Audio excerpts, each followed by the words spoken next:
വിശുദ്ധ ലൂക്കാ എഴുതിയ സുവിശേഷം 1-ാം അധ്യായം 26 മുതൽ 38 വരെയുള്ള തിരുവചനങ്ങൾ. 6-ാം മാസം ഗബ്രിയേൽ ദൂതൻ ഗലീലയിൽ നസ്രത്ത് എന്ന പട്ടണത്തിൽ ദാവീദിന്റെ വംശത്തിൽപ്പെട്ട ജോസഫ് എന്ന പേരായ പുരുഷനുമായി വിവാഹ നിശ്ചയം ചെയ്തിരുന്ന കന്യകയുടെ അടുത്തേക്ക് ദൈവത്താൽ അയക്കപ്പെട്ടു. അവളുടെ പേര് മറിയം എന്നായിരുന്നു. ദൂതൻ അവളുടെ അടുത്ത് വന്ന് പറഞ്ഞു, ദൈവകൃപ നിറഞ്ഞവളെ സുസ്തി, കർത്താവ് നിന്നോടുകൂടെ. ഈ വചനം കേട്ട് അവൾ വളരെ അസ്വസ്ഥയായി. എന്താണ് ഈ അഭിവാദനത്തിന്റെ അർത്ഥമെന്ന് അവൾ ചിന്തിച്ചു. ദൂതൻ അവളോട് പറഞ്ഞു, മറിയമേ, നീ ഭയപ്പെടേണ്ട, ദൈവസന്നിധിയിൽ നീ കൃപ കണ്ടെത്തിയിരിക്കുന്നു. നീ ഗർഭം ധരിച്ച് ഒരു പുത്രനെ പ്രസവിക്കും. നീ അവന് യേശു എന്ന് പേരിടണം. അവൻ വലിയവനായിരിക്കും, അത്യുന്നതന്റെ പുത്രൻ എന്ന് വിളിക്കപ്പെടും. അവന്റെ പിതാവായ ദാവീദിന്റെ സിംഹാസനം ദൈവമായ കർത്താവ് അവന് കൊടുക്കും. യാക്കോബിന്റെ ഭവനത്തിന്മേൽ അവൻ എന്നേക്കും ഭരണം നടത്തും. അവന്റെ രാജ്യത്തിന് അവസാനം ഉണ്ടാവുകയില്ല. മറിയം ദൂതനോട് പറഞ്ഞു, ഇതെങ്ങനെ സംഭവിക്കും? ഞാൻ പുരുഷനെ അറിയുന്നില്ലല്ലോ. ദൂതൻ മറുപടി പറഞ്ഞു, പരിശുദ്ധാത്മാവ് നിന്റെ മേൽ വരും, അത്യുന്നതന്റെ ശക്തി നിന്റെ മേൽ ആവസിക്കും. ആകയാൽ ജനിക്കാൻ പോകുന്ന ശിശു പരിശുദ്ധൻ, ദൈവപുത്രൻ എന്ന് വിളിക്കപ്പെടും. ഇതാ, നിന്റെ ചാർച്ചക്കാരി വൃദ്ധിയായ എലിസബത്തും ഒരു പുത്രനെ ഗർഭം ധരിച്ചിരിക്കുന്നു. വന്ധ്യ എന്ന് പറഞ്ഞിരുന്ന അവൾക്കിത് 6-ാം മാസമാണ്. ദൈവത്തിന് ഒന്നും അസാധ്യമല്ല. മറിയം പറഞ്ഞു, ഇതാ കർത്താവിന്റെ ദാസി, നിന്റെ വാക്ക് എന്നിൽ നിറവേറട്ടെ. അപ്പോൾ ദൂതൻ അവളുടെ മുമ്പിൽ നിന്ന് മറഞ്ഞു. കർത്താവിനാൽ ഏറ്റവും അധികം സ്നേഹിക്കപ്പെടുന്നവരെ, നാളെ മാർച്ച് 25 പരിശുദ്ധ ദൈവമാതാവിന്റെ വചനിപ്പ് തിരുനാൾ കൊണ്ടാടുന്ന സുന്ദരമായ സുദിനം. ലോകത്തിന്റെ രക്ഷകനെ വിഭാവനം ചെയ്യുവാൻ സാധിക്കത്തക്ക വിധം ജീവിതത്തെ മാറ്റിമറിച്ച ഒരുവളുടെ ജീവിത അനുഭവങ്ങളെ നമ്മളുടെ ജീവിതത്തോട് ചേർത്ത് വെച്ച് ധ്യാനിക്കുവാനും വിചിന്തനം ചെയ്യുവാനുമായി പ്രത്യേകമായി സാധിക്കേണ്ട ദിവസം. ദൈവത്തിന്റെ സന്നിധിയിലേക്ക് പൂർണ്ണമായി സമർപ്പിച്ചുകൊണ്ട് ഒരു ആത്മീയതയുടെ ആരൂപമായി ലോകത്തിന് മുൻപിൽ ഇന്ന് ജീവിക്കുന്ന ജീവിത സാക്ഷ്യമായി പരിശുദ്ധ അമ്മയുടെ ജീവിതം മാറുകയാണ്. ഇന്നത്തെ തിരുവചനത്തിൽ നമ്മൾ വായിച്ചു കേട്ടു, ദൈവകൃപ നിറഞ്ഞവളെ സ്വസ്തി. ദൈവത്തിന്റെ കൃപ കൊണ്ട് നിറഞ്ഞവളായിരുന്നു പരിശുദ്ധ അമ്മ.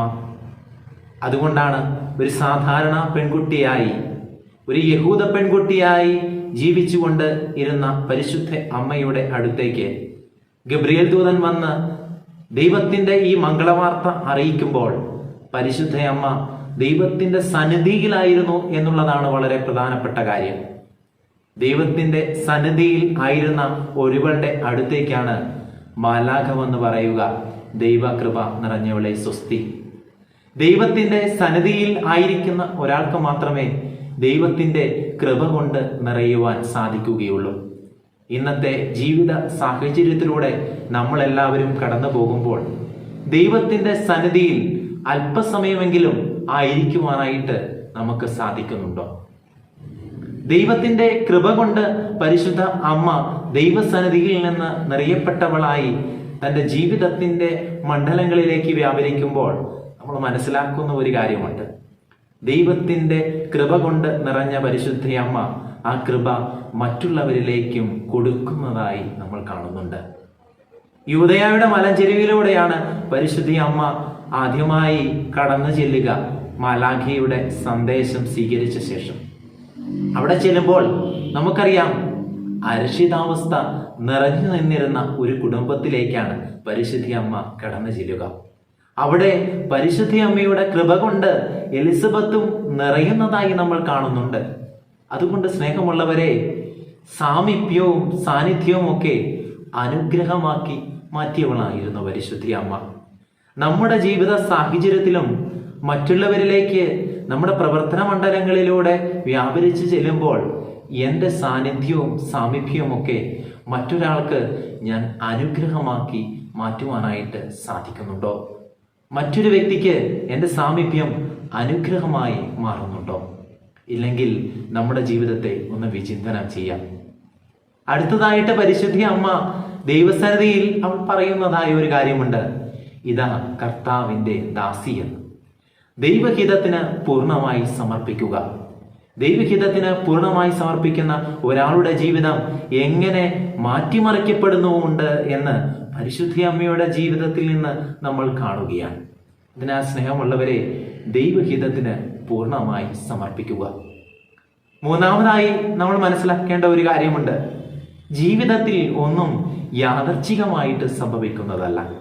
ആത്മീയതയുടെ വക്താക്കളായി ഞാനും നിങ്ങളുമൊക്കെ ജീവിക്കുമ്പോൾ നമ്മുടെ ജീവിതത്തിലേക്ക് കടന്നു വരുന്ന ജീവിത സാഹചര്യങ്ങളുടെയും അനുഭവങ്ങളുടെയും പിന്നിൽ ദൈവത്തിൻ്റെ അദൃശ്യമായ ഒരു കരസ്പർശമുണ്ട്.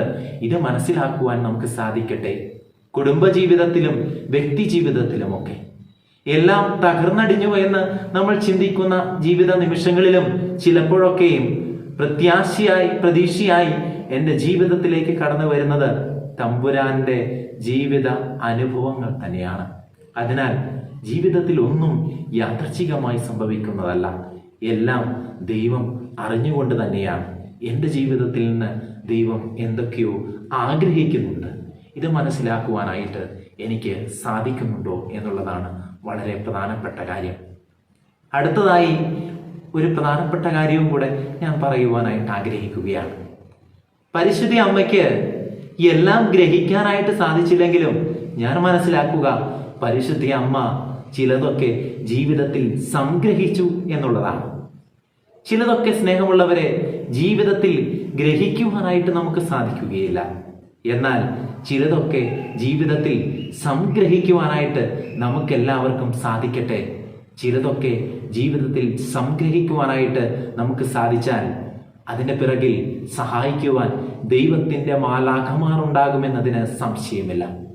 എനിക്ക് മനസ്സിലാക്കുവാൻ സാധിക്കാത്ത ചില കാര്യങ്ങളും ജീവിത അനുഭവങ്ങളുമൊക്കെ കടന്നു വരുമ്പോൾ ചിലതൊക്കെ ഗ്രഹിക്കുവാനായിട്ട് ബുദ്ധിമുട്ടുള്ള നിമിഷങ്ങളിലും സംഗ്രഹിക്കുവാനായിട്ട് നമുക്ക് സാധിക്കട്ടെ.